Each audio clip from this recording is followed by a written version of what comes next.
So on Friday, the one and only Ivan dropped on Disney Plus. After a couple of days and contemplating whether or not I should watch it, I finally watched it.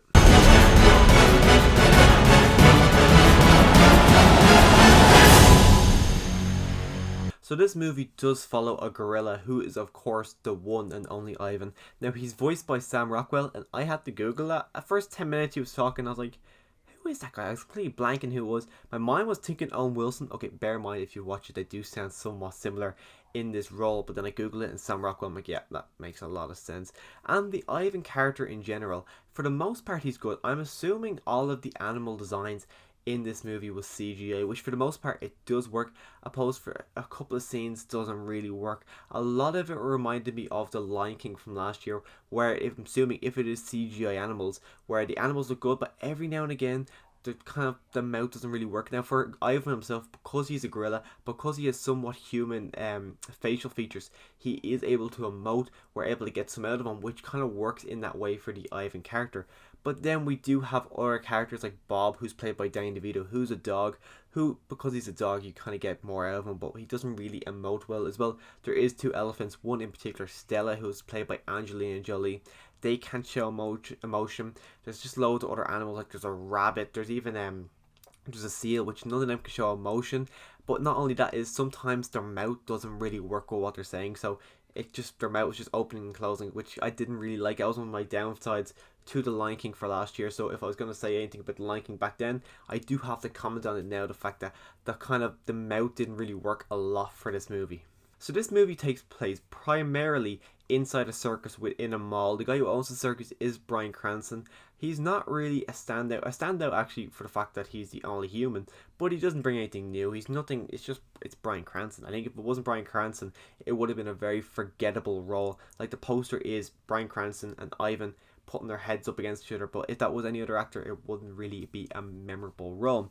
But the circus setting, it was enjoyable to see, getting to see the more of a circus life, but you could tell this is a very Disney Plus movie. You can tell this was never a movie intended for theaters, and then the fact that they're closed, they decided to put in Disney Plus. You can tell they made this for Disney Plus because the story itself is very kind of dull. It's nothing really happening.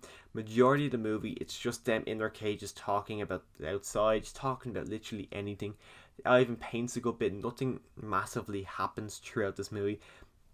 You kind of see them outside a little bit, but not an awful amount. So you do spend the majority of time inside cages or on the actual stage for the circus. So the locations of this movie aren't very great. Nothing really interesting to actually see anything really new. But since we are trapped in this one location, it gives us good time to actually learn who these characters are, get good growth with these characters, and I found myself actually enjoying the character of Ivan a good bit, which I was kind of surprised by. Going into it, I thought it'd be a very forgettable movie, which in fairness it is, but just the emotion I was able to get out of Ivan. And there's a scene in particular when it's revealed his backstory really worked for me. I didn't tear up or anything, it didn't hit me, but I just kind of, the emotions worked there for me, and it just, his backstory, I just kind of found it to be really interesting to see what happened and then see the progression of his story by the end.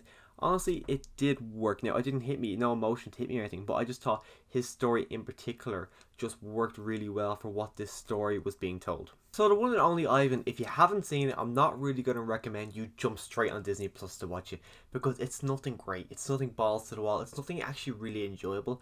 I actually found for the most part me kind of checking my phone a good bit because I didn't really enjoy this movie for what it was. I just think there wasn't really much happening. The voice cast itself kind of a bit dull, especially Ivan. Sam Rockwell, there was nothing there. It felt like he was just kind of reading his lines, nothing big. Now his character isn't anything big, but it just kind of felt very dull from all the voice cast. Even Danny DeVito, I kind of felt like he was kind of sitting there reading his lines, because nothing really felt anything balls to the wall. Nothing great felt in the voice cast for me in this movie. But if you have seen it, let me know your thoughts on the one and only Ivan in the comment section down below. Click that subscribe button to come back next time I do a movie review. My review for Civil War will be on Friday, and then some point of this week I'll be doing my review for Tenet, which I'm seeing tomorrow, and I'm very, very excited to see Tenet. So if you want to see my review of Tenet in the next few days or so, click the subscribe button so you can come back for that. And as always, thanks for watching.